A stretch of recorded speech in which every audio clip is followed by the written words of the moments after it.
Good afternoon, family and friends. Welcome to the Woke Nation. How are you doing? Hope you're doing well. It's a beautiful day. Everywhere is green now. The trees are budding again. Look beautiful.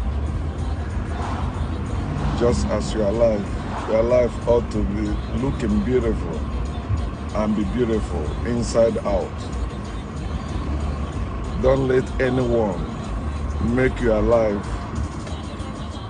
unbearable, miserable, pitiable. No, don't let them.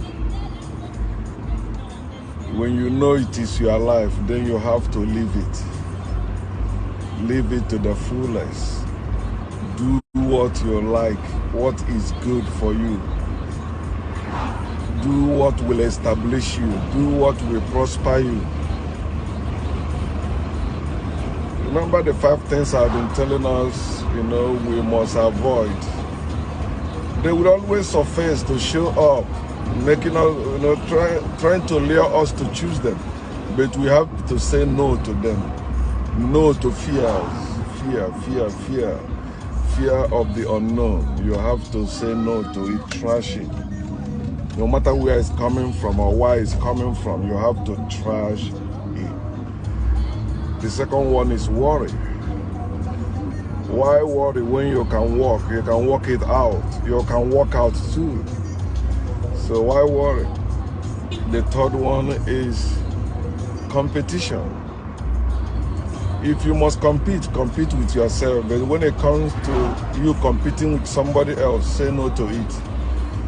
I see some people coming to tempt me to begin to compete. I say they don't know who they're talking to. Also, they want me to compare, which is the fourth one. Comparison, say no to it. Comparing me to anybody is waste of your time.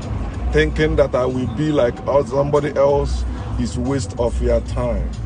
If you have known me, you know I don't have time for that bullshit. I live my life.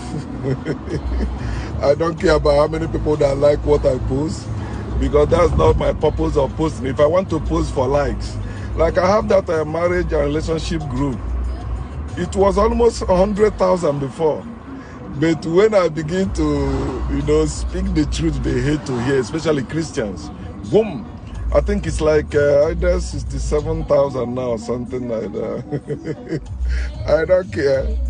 Babe, I'm the one that devote my time to post. I know why. If I'm looking for likes, if I'm looking for just comments, but I won't be raw, I won't be saying the truth as it is. I will just compromise. That is only way for you to get likes and all that thing, popularity. Compromise. Compromise the truth. Compromise fact.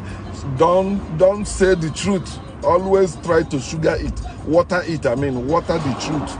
If you want to get a lot of likes and all those followers, I'm not looking for that. Some of you think I'm joking. No, I have many groups. I have many profiles on Facebook. They can block this one. I use another one. If I'm looking for that, in fact, I will use my money to be promoting my posts. I pay Facebook. They promote my posts. I get a lot of likes and all that. I'm making money off it too. I'm on YouTube also. I can be making money with all that. But I'm of the breed that no, truth is supposed to be free of charge. We're supposed to be living humanly and naturally. And that's how truth is supposed to be. We're not supposed to pay anything. When I make anything money to know the truth. No, if we must pay, we pay with our time. We pay with our presence. There is no money you can compare with my time and my presence. So that's why some people, when I found out they value me, they are my friends because of money, or how much they think I have or that, I just trash them, and I'm not giving them too. All right. So no competition. I don't compete with anyone. No comparison. I'm not comparing myself with anyone. No way. And no covetousness, which is greed. No, I'm not greedy. Even when I was into bad things to make money, not because I was greedy, I just wanted to be rich. I was not coveting other people, so I said I must be with this person, therefore I will take it from him. No, I was not coveting things that belongs to other people. When I wanted to marry, I did not say I want to marry a beautiful wife like that person. I want to marry a wife that looked like that person. No, I knew what I was looking for. And I got married. And when the marriage did not work, I did not compare myself with anyone. I did not blame myself. Boom, that's how I ended it. I started it, I ended it. I live my life in the past, in the present, in the future. Even as a Christian, I live my life. And now, as the work, I'm no longer a Christian, I'm no longer religious. I am living my life. I have not changed. I fix myself. That's why I titled this, Fix Yourself. So you have to fix yourself. So some of the reasons why you are suffering is because of what your parents brought you up in.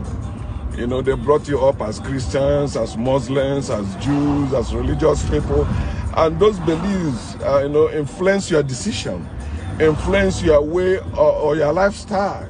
You know, instead of you to make the right decision based on facts, you begin to make them based on faith, on love, which is emotion, on faith, beliefs, which are abstract things that are not real, things you can change anytime. But you lay the foundation of your life, the foundation of your relationship, the foundation of your marriage on it.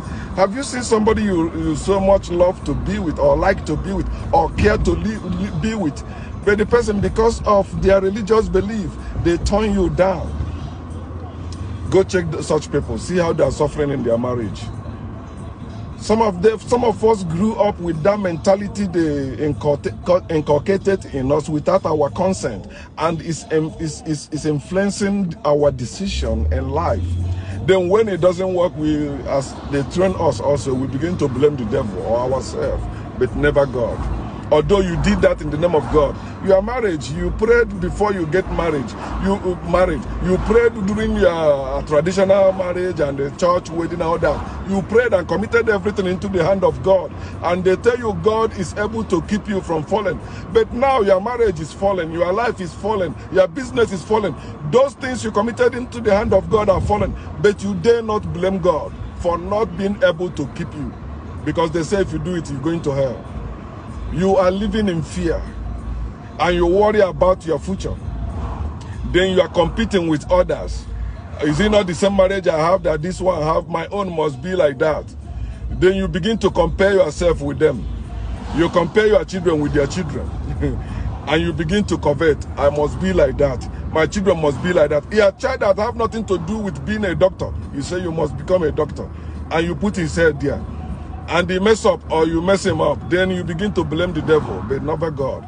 But you say God is the one that give you the child. I hate religion, man. Religion mess you up. And until you realize that at the root of your problem is religion, you are bound to be having problems. You have to realize what religion has done for you or to you. Religion have done nothing for you. And religion that have done every evil to you. You're supposed to know that. If you can reason. That's why you see you that still believe in God, you still argue there is God when you have never seen that God or can see that God. Ask yourself, what make me defending the indefensible? What make me believing in something that does not exist? What make me keep insisting it's real? Why is it not real? And I will persecute others or crucify others when they tell me something is real and I find out it's not real. You said they lied to you. Hey, he said he's a rich man, but now I found out he's not rich. Then you are going for divorce, or you make the life hell on earth for him or for her. But it's the same thing they tell you that God is real. But they tell you cannot see that God because God is a spirit. Then why can't you apply the same thing to those people you said betray you? Those people you said that lied to you. That's the same thing. Religion betray you by giving you a God that does not exist and tell you that God exists, but in spirit. So apply it to people also.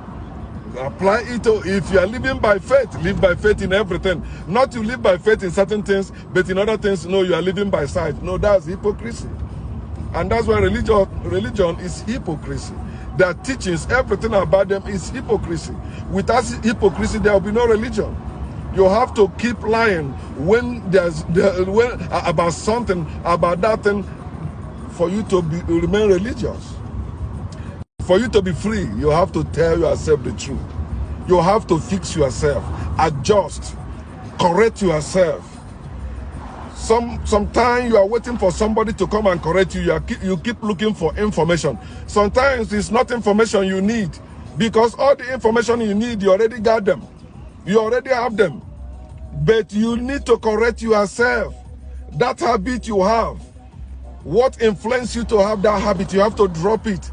It's affecting your marriage, it's affecting your life, it's affecting you. How many relationships have you been into? The same thing keep happening. And you keep saying it's the devil. You keep praying, yet it's because it has nothing to do with spirituality. It has nothing to do with religion. It has everything to do with you. You have to fix yourself. Fix yourself. You were not born with that character. You were not born with that attitude. So you can fix it. Oh, you are so beautiful, but you cannot stay with any man. And you married. You have that mentality. Your husband must provide for you. Because religion taught you that nonsense. My husband must provide for me. If he don't provide for me, I will give him hell on earth. If he's not providing for me, that means he's providing for another woman. There must be another woman he's taking care of. You must take care of your child. You must take care of your children. Are you both not the parents to those children or to that child? But that's the character you have developed. That's the attitude you have developed through your belief in imaginary being, or through your being religious, being brought up in religion. I'm not blaming you for your past, but how about your present? Your past is your past. You cannot fix the past, it's gone. But you can fix your present to make your future better. You can fix yourself now, fix yourself, change yourself, correct yourself, adjust yourself. Before the social distancing, I distanced myself. My daughter used to say, "Dad, you don't have friends." I said, "I do. I have friends." So I think last 2 months I took her to one of my friends she used to know too. But I lie low. I stopped going to parties and all that. I start living my life, living within my means. If I'm making $1, I want to live my life under that $1, not above that $1. Under it. Because that's mine. But if I'm making $1, want to spend $5, you know what that means? That's where fear comes in. That's where worry comes in. That's where competition comes in. That's where comparison comes in. That's where covetousness comes in. And that's why you see some people, you don't know what is troubling them. You used to know them, they used to be nice, but you give them money now, they squander, they take their money, deny it. You say, what happened? Because you don't know what they are going through. They have changed for bad, for worse. They did not change for better. Something is eating them up. They want to be like someone else. They are not living their life. They are not. So such persons are supposed to fix themselves to experience bliss in life. There's no miracle of God. There is no Satan that is against you. There is no other people in your village that are remotely making life miserable for you. No, you have to fix your life. Before you left your village, you know how you were comparing yourself and planning to compete with people there. And that's why some of them, when they reach abroad, they are competing with others. They can kill you to make money. They can kill you and take your money because they think they'll be picking money in the street in abroad before they travel. And they think that money they'll be picking is by picking other people's money. You cannot do business with them and it goes straight. They must tell you a lie. Maybe if you can beat them up, that's when they will release it. But if they think there's nothing you can do, they swallow it. There's nothing you can do. And you can see the tail of this because they are snake. They swallow another snake. You always see the tail in their mouth. People like us see the tail. I don't care. They are suffering. I don't care because they are reaping what they sow. It's law of nature. You reap what you sow. You think if you take other people's money, you will not return it. That's what some of you take other people's money in abroad only for you to get to your village. Somebody kill you and take that money, and you didn't even live to enjoy the one you left in abroad anymore. They say they have killed him there. You have to live your life by fixing yourself.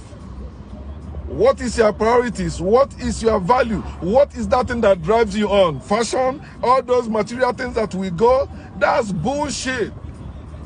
I don't go with people that value material things. This car, I've been having this car since 2015. No, 2016. I came to America 2014. You know how many times my daughter has been asking me to buy Jeep? I say no. I'm waiting. She has to be driving this car before I buy another car. Period. That's my decision. I don't care what other people think. I don't care how it looks, but it's serving me. I spend my money to make sure it's serving me. It runs as I want it, and it takes me where I want to go. That's the essence of driving a car, right? The day you will know every car is important is the day that your new car breaks down and you are looking for somebody to give you a ride. That's why when you see the old Volkswagen and the person pull over to show you that kindness and you hop in, that person is taking you home, you will value that car. You will know car is car. But some of you don't know that. But you see some of you competing. With your wife, you put your head together. We must buy this type of car. That family have this one. We must buy that type of car, or we must buy bigger one. Yeah, and that's one of the problems Nigerians have in America here, competing with each other. I distance myself. Not only Nigerians, Ghana too, because I've had a Ghana person complain the same thing. Say their people compete.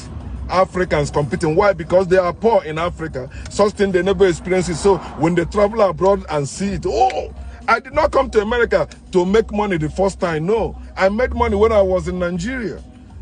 I was making my own money, not my parents' money. My father did not start business for me. No, I was making my own money. All my life, I have been the one struggling to make my own money. The only time my father started business for me was when I was, as a teenager then he sent me to Jos to do motor pass. And it did not work. But since then, when he came and asked me, oh, I have to go back to business, I said, no, I'm not a businessman anymore. I have a car. That's what I told him. He's still alive. You can ask him. My parents did not give me a dime to come to America too. So I fixed my life. You have to fix your life, especially you women in Africa. Understand that African marriage is different from American marriage. Stop trying to see your marriage or your husband treat you the same way you see in the movies. That's bullshit. Don't be ruined by what you see in the movies. Work with your own man. Work with your own husband. You are pregnant. You want to make life hell on that man. You want to drive him crazy. You know, you must provide for me. You must. It's not a must. If you're an adult, there's no law that said that man must provide for you. Marriage is a culture. If your culture say, okay, the man must provide for the woman, and the man agree with you before you guys married, that's no problem. The man has to provide for you. But what if you demand him more than what the man's supposed to provide?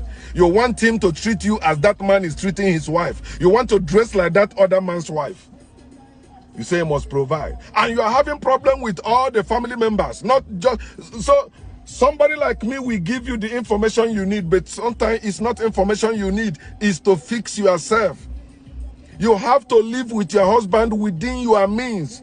Whatever both of you are making, okay, or if he's the only one working, then whatever he's making, how are you managing to stay within that means and enjoy your life, be happy? The question is this: are you happy with your husband at home? Are you happy with your wife at home? It doesn't matter all the painting, all the how much you were judged. You know, you come out, people say, oh, you fine, that's bullshit. Can't you see many beautiful women getting divorced? I mean, their husband divorcing them, not them leaving the man. I don't mean the women that are leaving the bad men. There are bad men, there are bad women. But you see, mostly, you see some women, you say, no, if I marry this type of woman, I can never divorce her until you put her hair in the air. You find that it's not all that glitters that is gold. It is time you wake up, fix yourself. You're having problem with people, all that bush. You don't need anyone to tell you that. You have to fix yourself. If you know what you are doing and you are doing the right thing, don't worry about people are saying. They can run their mouth. They can call you all names. You see a wise woman or a wise man, so long he or she is living well with his wife or husband, they are good. It doesn't matter what others are saying. But you see some men, outside they look good, but they are dying inside because of what they're experiencing in their home. They don't want to go home. In America here, they go playing ball in the field every weekend because they don't want to be with that woman. They know. On party, they want to go to party. At least when they go to party, now you can leave the woman and go dance. Dance with people, drink with other men. Yeah, we are drinking. I don't want to stay with that woman. And he's looking for another woman that is who will treat me good here. Yes, it is natural. It is happening. Understand that no one can fix you but you. You have to fix yourself. You can live on $1. You can live on $100. You can live on $1,000. You can live on $1 million. But money is not what determines your happiness or your joy in your life or in your relationship or in your marriage. It is you. You have to fix yourself. Adjust. Yeah, you have that button in you. Adjust that button. You say, you know what? Enough is enough. This is how I must live now. I must be happy. In this relationship, anyone that say I must not be happy or I will not be happy, I stand now to prove them wrong. You have that power and you have that power and the will to prove everyone that say you will not make it wrong. Don't mind what they are saying. They can rant, they can run their mouth. My life is a perfect example of that. Anybody that is talking shit, look at their life and my life. I am far better than them. They don't know me. they can only know, but when they come, bring us together, we gather. I'm happier than them. I have what I need. But why they are still struggling? But they're the one running their mouth. I'm not running my mouth against anyone. No way. Just as I am the work now, when I was a Christian, I did not see anyone maybe talking against Christianity, so I jumped to follow that person. No, I'm saying the truth. I am not against Christians. I am against Christianity. I am saying the truth. Nobody influenced me, say, oh, okay, this is person I'm following. If you hear what I'm saying, even some people you think influence me, they dare not say that. Because I'm not looking what they're looking for. I'm living my life. It is my lane. I stay in my lane. And we're supposed to know that we are in this world together. Let us make this world a better place. But you have to start with yourself. Fix yourself. Or you continue suffering and blaming one devil or yourself. But you have to fix yourself if you want to enjoy your life.